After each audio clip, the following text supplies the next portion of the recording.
போலாம். வீட்டுக்கா? இல்லை, நான் வரல. ஏன்க்கா பயப்படுறீங்க? ஏன் இப்போ கவலைப்பட்டு நின்றுட்டு இருக்கீங்க? ஆமாம்மா, நான் ஏதோ ஒரு டென்ஷனில் என் புருஷனை பிடிச்சி அடிச்சிட்டேன். வீட்டு வேலையெல்லாம் பண்ணி வைன்னு சொல்லிட்டேன். ஆனால் அந்த ஆள் நாளைக்கு என் மாமியார் வந்தோன்னு சொல்லிடுச்சுன்னா என் நிலைமை என்ன ஆகுதுமா? எனக்கு அதை நினச்சா ரொம்பவே பயமாக இருக்குது. ஐயா பெரிய பொண்ணு, நான் உன்னை எவ்வளோ தைரியசாலின்னு நினச்சிட்டு இருக்கேன். நீ என்னமோ இப்படி பயந்து அழுதுட்டு நின்றுட்டு இருக்க. என்னதான் தைரியசாலியாக இருந்தாலும் அந்த தைரியம் எல்லாம் சும்மா மேலாப்பில் தான் ஒருத்தரோசா. எல்லாம் பாவல தான். உள்ள எல்லாம் கிடுக்கிடுன்னு நடுங்கிட்டு இருக்கு எனக்கு. சரி, இப்போ என்னதான் பண்ணுறது? அப்போ நீங்கள் வீட்டுக்கு போகிற ஐடியாவில் இல்லையா? எப்படி இருந்தாலும் நீ வீட்டுக்கு போய் தானே பெரிய பொண்ணு ஆகணும். இங்கே பாரு ஒத்தரோசா, நான் உன் ஹைட்க்கு இறங்கி வந்து நின்று கேட்குறேன். கொஞ்ச நேரம் உன் வீட்டில் போய் இருந்துட்டு போகலாம் ஒத்தரோசா. எனக்கு ரொம்ப ஒரு மாதிரியாக இருக்குது. உன் வீட்டுக்கு போய் நம்ம கொஞ்ச நேரம் இருந்து ரிலாக்ஸ் ஆகிட்டு போகலாமே ப்ளீஸ். நீ பெரிய பொண்ணு, இதெல்லாம் கேட்கணுமா என்ன? வா போகலாம். ரொம்ப தேங்க்ஸ் ஒத்தரோசா. உமா வா, நம்ம ஒத்தரோசா வீட்டுக்கு போய் கொஞ்ச நேரம் இருந்துட்டு அதுக்கப்புறம் வீட்டுக்கு போகலாம். என்னங்கக்கா, நானும் இந்த அக்காவை பற்றி என்னமோ நினச்சேன். இப்படி பயந்துட்டு இருக்கு மாமியார் நினச்சி. ஆமாம் ஆமாம், வா என் வீட்டுக்கு போய் அவளுக்கு வந்து தைரியம் சொல்லி அதுக்கப்புறம் நம்ம அனுப்பி வைக்கலாம் அவள் வீட்டுக்கு. சரிங்கக்கா, வாங்க போகலாம். அப்பா உன் வீட்டுக்கு வந்து பார்த்ததுக்கப்புறம் வந்து எனக்கு கொஞ்சம் நிம்மதியாக இருக்குது ஒத்தரோசா. இது பெரிய பொண்ணு, என்ன லட்சுமி அக்காவை ஒரு ஃபோன் பண்ணி கூப்பிடலாம். லைன் போகுது. ஹலோ லட்சுமி அக்கா. என்ன சார் சொல்லு, இப்போ தானே போனேன், ஏதோ மறந்து வச்சுட்டே என்ன? இல்லை இல்லைங்கக்கா, கொஞ்சம் என் வீடு வரைக்கும் வர முடியுங்களா? என்ன விஷயம், என்னாச்சு சொல்லு. கொஞ்சம் வாங்கக்கா, வந்துட்டு போங்கக்கா. ஏன் ஏதாவது வேலையை ஏதாவது இருக்கீங்களா என்ன? வேலையாக இருந்தீங்கன்னா வராதிங்க, சும்மா இருந்தீங்கன்னா வேணா கொஞ்சம் வாங்க, கொஞ்சம் பேசலாம். வேலையெல்லாம் ஒன்றும் இல்லை சார். இரு நான் வரேன், இப்போ வந்துடுறேன் பாரு. வாங்கக்கா வாங்கக்கா. சரி அப்போ நான் வைக்கட்டா? சரிங்கக்கா சரிங்க, வச்சிடுறேன். என்னவாம்மாக்கா, லட்சுமி அக்கா வராங்களாமா? ஆமாம்மா, தான் இப்போ வந்துடுறேன்னு சொன்னாங்க. ஏய் என்னங்கடி, இன்னும் வீட்டுக்கு போகாமல் எல்லாரும் இங்கே உட்காந்துட்டு இருக்கீங்க? உட்காருங்க. என்னங்கடி, என்ன விஷயம்? அடுத்த மாநாட்டை இங்கே போட்டீங்க போல. வீட்டுக்கு போகிற நினப்பு இல்லையா? வீட்டுக்கு போகிற நினப்பெல்லாம் இருக்கு. பெரிய பொண்ணாக்காக தான் வீட்டுக்கு போக பயமா இருக்காமா. என்னது, வீட்டுக்கு போக பயமா இருக்கா? ஏன் என்னவாமா? அவ தான் வீராதி வீரி சூராதி சூரியாச்சே. அட நீங்க வேறக்கா, அவன் புருஷனை போட்டு அடிச்சது நினச்சி பயந்துட்டு இருக்கா. வீட்டுக்கு போய் அவன் மாமியார் இருந்தாங்கன்னா அவன் புருஷன் எங்கே சொல்லிடுவானோ அப்படின்னு சொல்லி பயந்துட்டு உட்காந்துட்டு இருக்கா. ஓ, இதெல்லாம் அடிக்கிறப்ப தெரியலையோ? இப்போதான் தெரியுதோ? எப்படி இருந்தாலும் வீட்டுக்கு போய் தானே ஆகணும். எவ்வளோ நேரம் தான் இங்கேயே இருப்பாளாமா அவன்? ஆமாம், இங்கேயே இருக்க முடியாது. அதுக்கு தான் அந்த அக்கா கொஞ்சம் தைரியத்தை சொல்லி அனுப்பி வைக்கலான்ட்டு இருக்கோம். ஏய் சும்மா இருங்கடி, யாராவது கேட்டால் சிரிச்சிட போகிறாங்க.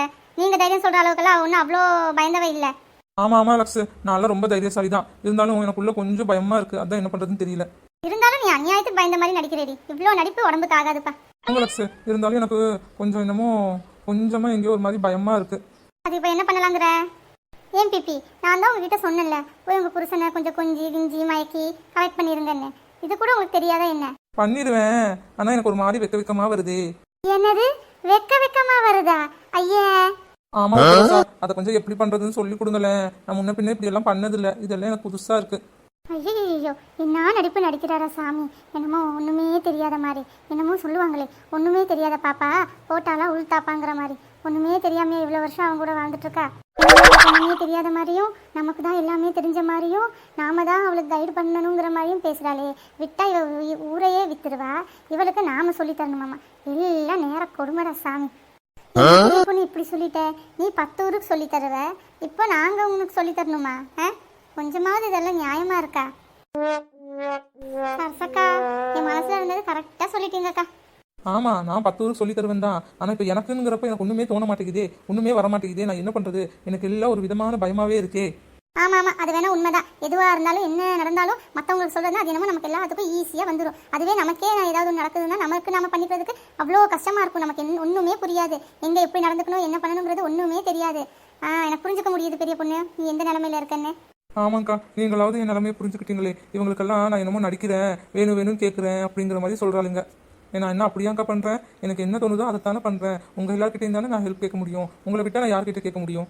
சரிக்கா, அப்படின்னா ஒரு காரியம் பண்ணுங்க. நேராக வீட்டுக்கு போங்க. உங்கள் புருஷன் உட்காந்துருப்பாரு. போய் அவர் கேட்ட மாதிரி நல்லா ஒரு காஃபியை வச்சு கொடுத்துட்டு அத்தா மாமா மச்சான் அப்படின்னு கொஞ்சுங்க.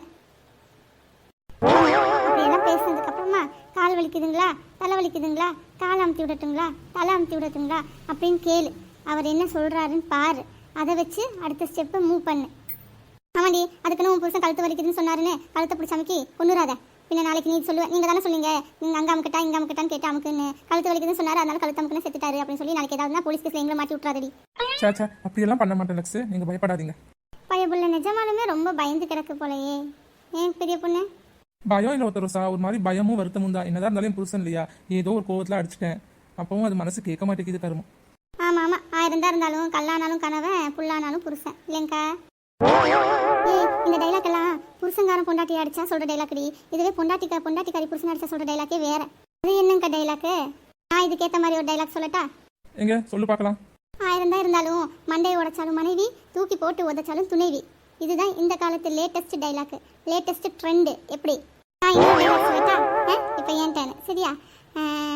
மண்ணானாலும் மனைவி, பொண்ணானாலும் பொண்டாட்டி. எப்படி? எல்லா புருஷனுக்கும் சூட் ஆகும். எப்படி எப்படி? ஆமா, இப்படியெல்லாம் எந்த ஆம்பளை நினைக்கிறா? மண்டை உடைச்சாலும் மனைவி, தூக்கி போட்டு உதச்சாலும் துணைவி, மண்ணானாலும் மனைவி, பொண்ணானாலும் பொண்டாட்டின்னு. அதெல்லாம் நாம தான் நினைக்கிறது. கல்லானாலும் கணவன், புல்லானாலும் புருஷன். நம்மளெல்லாம் யாரும் நினைக்கிறது இல்லை. அப்படியெல்லாம் சொல்லாத பெரிய பொண்ணு. இனி வரும் காலங்களில் இந்த பழமொழிகள் தான் பின்பற்றப்படும். ஆமா, வருங்காலத்துல இப்படியெல்லாம் இருந்தா நல்லதா இருக்கும். பார்க்கலாம். இதுக்கெல்லாம் ஒரு காலம் தான் பதில் சொல்லும். என்னது காலம் தான் பதில் சொல்லுமா? இப்பவே அப்படிதானே நடக்குது. நீயே அப்படிதானே பண்ணிட்டு இருக்க. இனி வரும் காலம்னு இருக்கு. இந்த காலத்துலயே இப்படிதான் நடக்குது. இது இவர்களுக்கு வருங்காலம் வேற வேணுமாமா? வருங்காலம். ஹை, ஆமா, நான் அப்படிதான் பண்றேன். சரி சரி, எல்லாரும் வீட்டுக்கு கிளம்புங்க. நானும் வீட்டுக்கு போற நேரம் ஆகுது. போய் அடுத்த வேலையை பார்க்கலாம். இப்படி உட்காந்து பேசிட்டு இருந்தா பேசிட்டே இருப்போம். நேரம் போறதே தெரியாது. நான் வரேன். இப்படியே கனவு உலகத்துல மிதந்துட்டு இருக்காதீங்கடி. எதையோ ஒன்று நினைச்சு சிரிச்சுட்டு பைத்தியங்களாட்டம். போய் அடுத்த வேலையை போய் பாருங்க. போங்க. ஹாய் ஃப்ரெண்ட்ஸ், உங்களுக்கு இந்த வீடியோ பிடிச்சிருந்துச்சுன்னா லைக் அண்ட் சப்ஸ்கிரைப் பண்ணுங்கள். தேங்க்யூ.